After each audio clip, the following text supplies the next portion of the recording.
Hi y'all, it's MJ from Ultra Love TV. How are you? So thank you so much for all of your love after yesterday's super deep processing.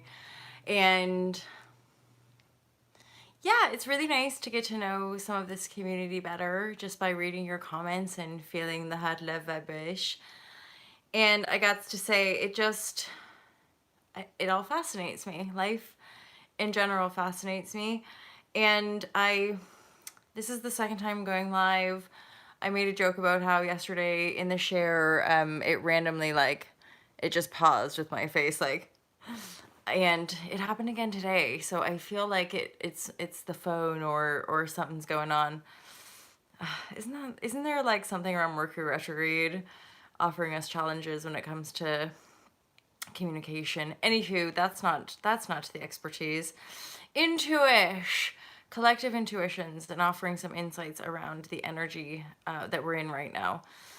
And something came through in the share that got cut off around, again, the process that I share here of owning and transforming our emotions and the depth of our emotions and embracing triggers and ultimately owning them so that we can feel to the depths that I sometimes share here.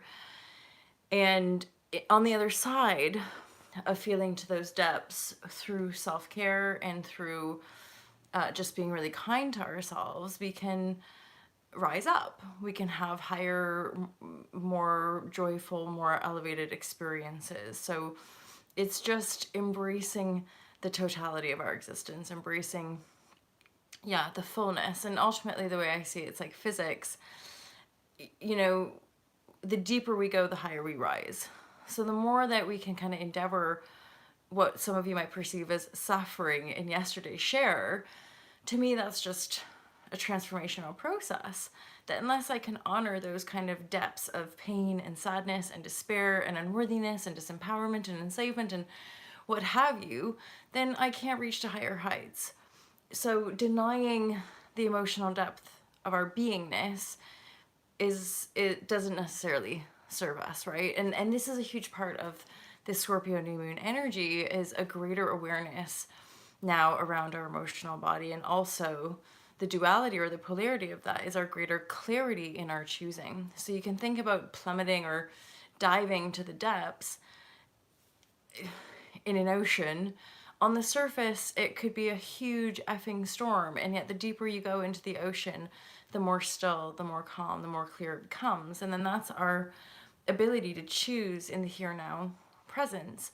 And choosing is, again, that finding or tuning or aligning ourselves with the feeling and the thought, and then the totality of our kind of desired outpouring, which again has a lot to do with how in alignment our thought frequency is with the beingness that we are in the here now, and then also that imaginative capacity of where we're desiring to go, because the polarity that we're experiencing in any given moment in the here now is just a kind of feedback loop of how aligned our thoughts are versus how malaligned they are. And so, and all of it's part of it. Something came across my feed around it was sort of prioritizing the joyful feelings. Like when we're super, super joyful, we're connected to source, or we're more connected to source. And I was like, well, we're never not connected to source. That's the idea of like positive thoughts only, or like only good vibes are welcome here. And I'm like, well, but we have contrast. We have light and dark. We are playing with time and space reality in a construct of duality. So to say that if you're a big moper, or when you're sad and depressed, you're disconnected from source, I'm like, that's not true for me personally. I'm like, in fact, it's the fact that you are always connected to source, that you have these feelings, that you can be present with the polarity of your beingness and witness yourself and be like, holy shaza.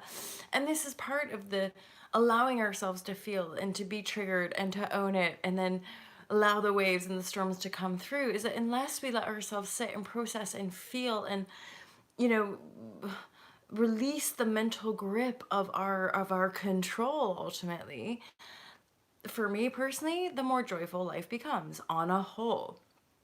It's not that, again, we're not all human, and are we? Are we all human here? I'm not sure. Um, but we are ever evolving, and we could probably meet, on this higher level with the quantum evolution of our humanity.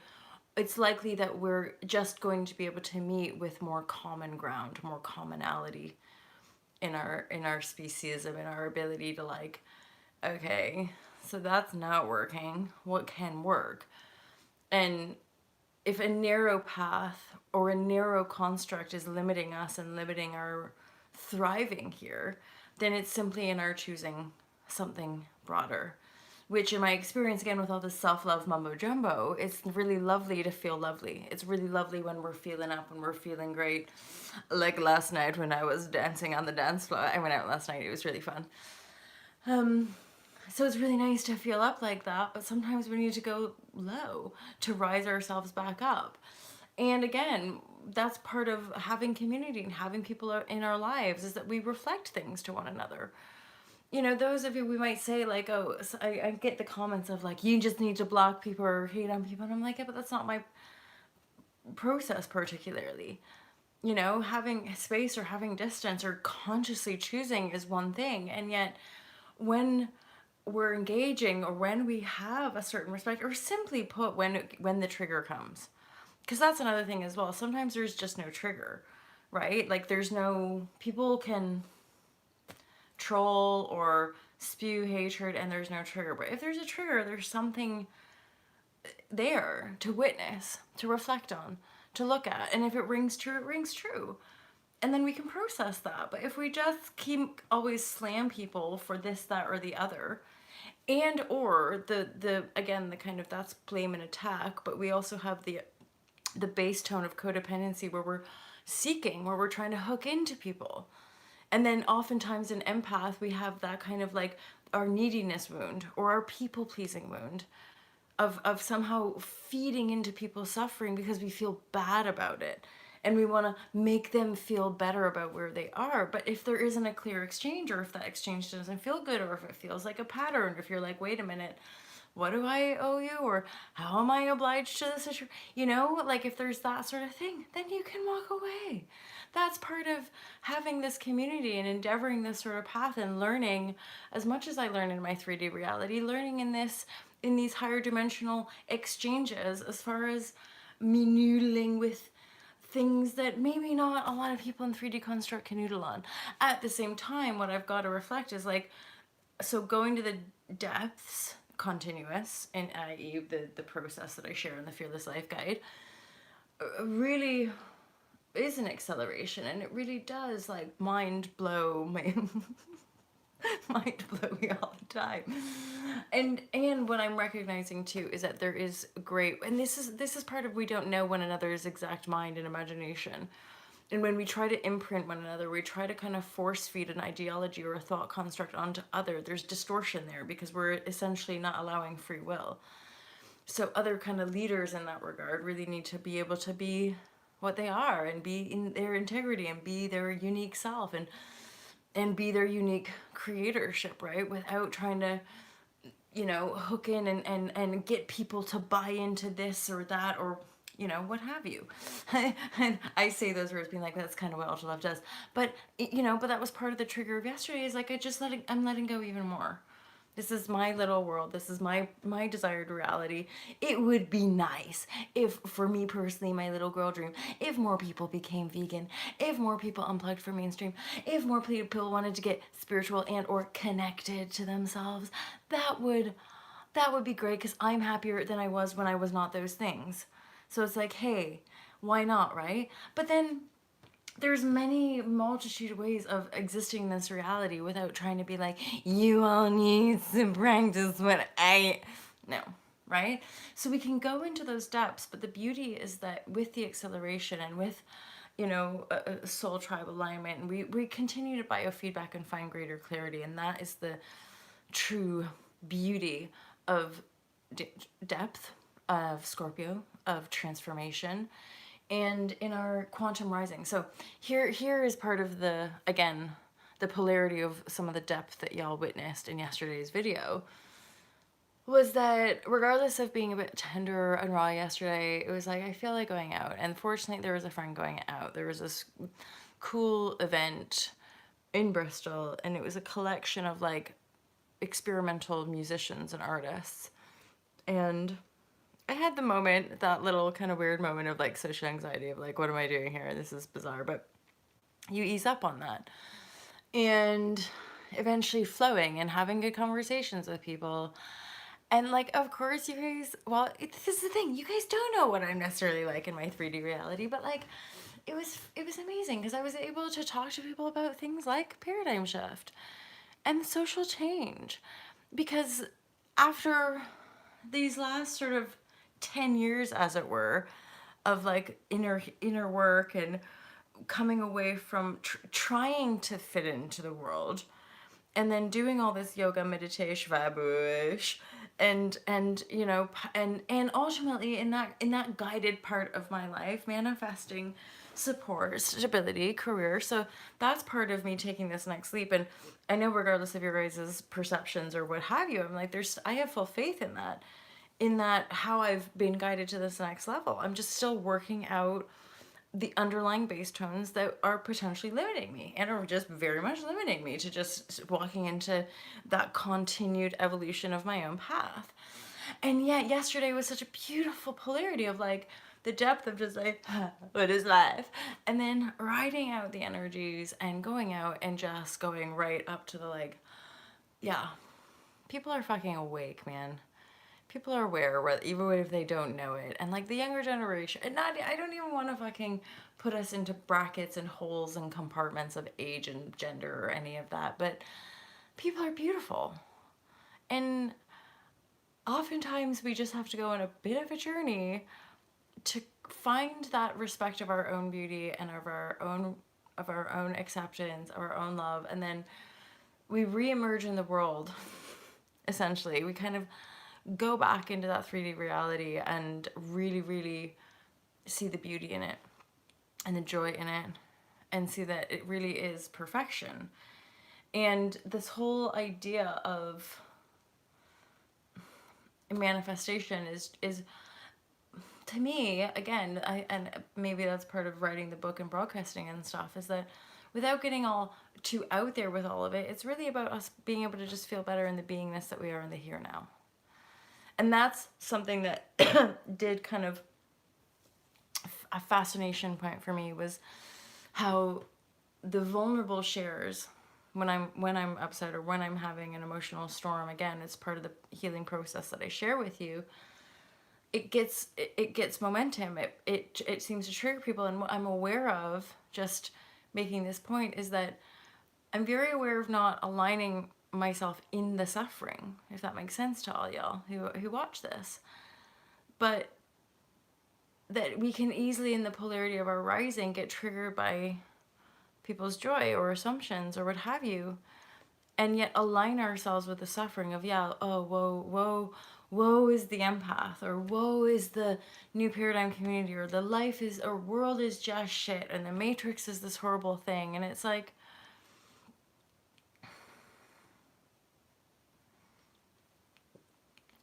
I think because of my practice, I'm just like, well, it's all an aspect of self, though. And I can either keep perpetuating that as a story and keep that theme going or not. And yesterday was a bit of a breakthrough, because I just saw my own fear and how my fear entangled myself into that belief system. And now I'm like, oh, I see awakened humans, and I see people desiring change and living that change, you know, and I can see my function in it.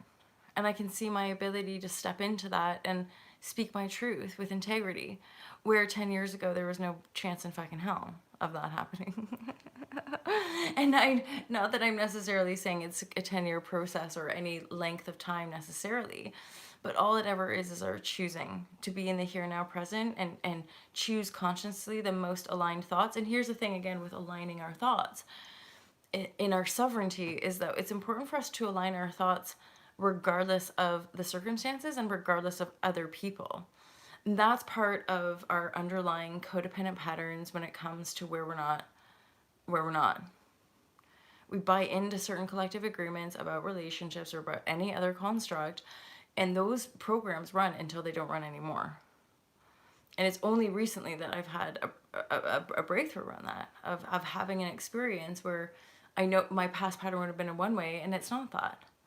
And then just intuitively owning my intuition and noticing what things are in my old people pleasing patterns, and just saying, no, that's not who I am anymore, and that's not where I want to be, and that's not where I want to think, and that's so it's just we can very quickly have little experiences, and then kind of unfold out of them, i.e. little patterns.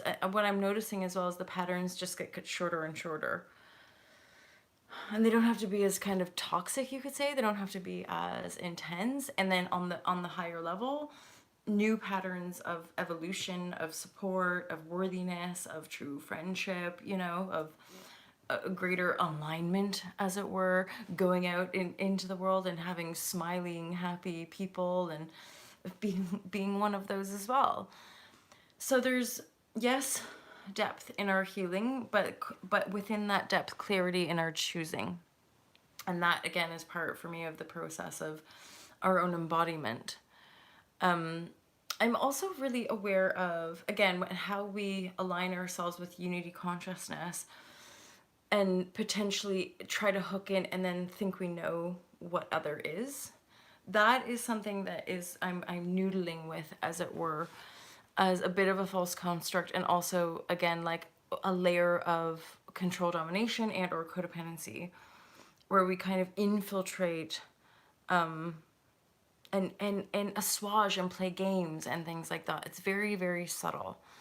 And we might think it comes from good intention, but ultimately, when it's, in my awareness anyway, when it's hooking into an ideology, a thought construct, a thought program, other than the self, other than just being in the integrity of the self, I'm like, it doesn't feel in alignment.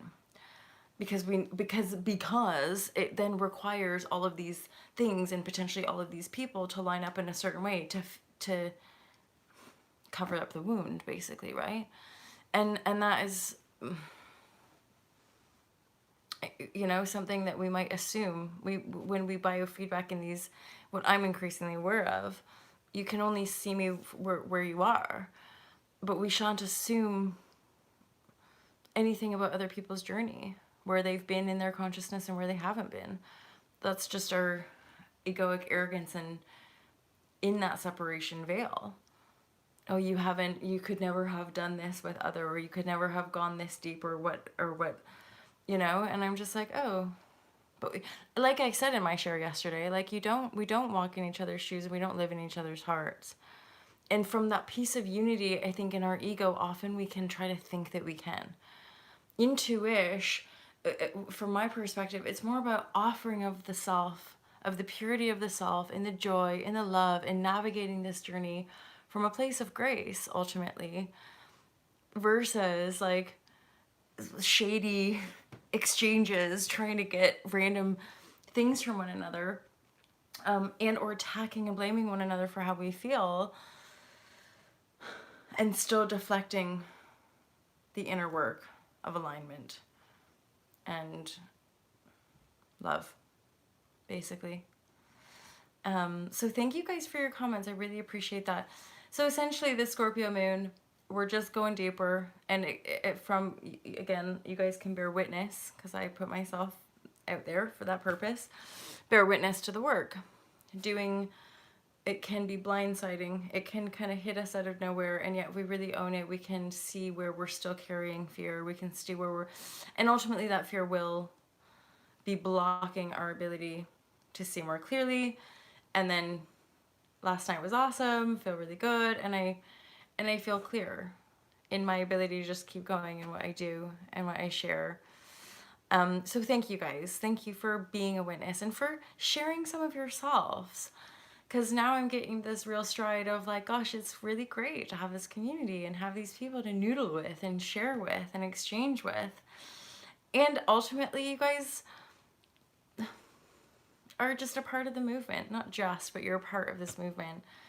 Some of you have been around for quite a few years now, and you guys, those of you know who you are, you really do support and uplift my life and this channel as far as your regular donations go. And those of you booking regular tarot readings, it's all happening. It really, really is. And again, I'm so thankful for that email, because I've been able to see energies that I just didn't even quite realize were there.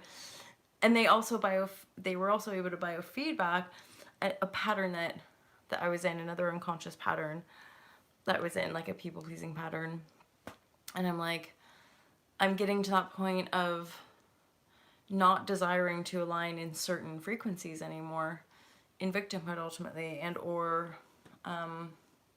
entanglement, like false, like it's subtle, but intuition reigns supreme. And for my individuation in sovereignty, it can really feel that stuff. And so next level is, again, nipping those patterns, and or highlighting those patterns more quickly, and thus we move in one, as one in unity. So guys, thank you for everything, for being here. I am going to endeavor to do a few intuitive reads today. Quite a few of you booked in or sent me messages yesterday. If you have booked a reading, don't forget to send me any messages you want. Some of you have said you're going to send some photos in of the people that you're booking for, so please do that. And yeah, I'll get those done. And then I've got to start editing for Unplug for Freedom. I really want to get the editing done this month, ultimately. So you guys, have a great day. Happy Scorpio new moon. I hope that was useful to you, and I look forward to seeing you soon. Peace out.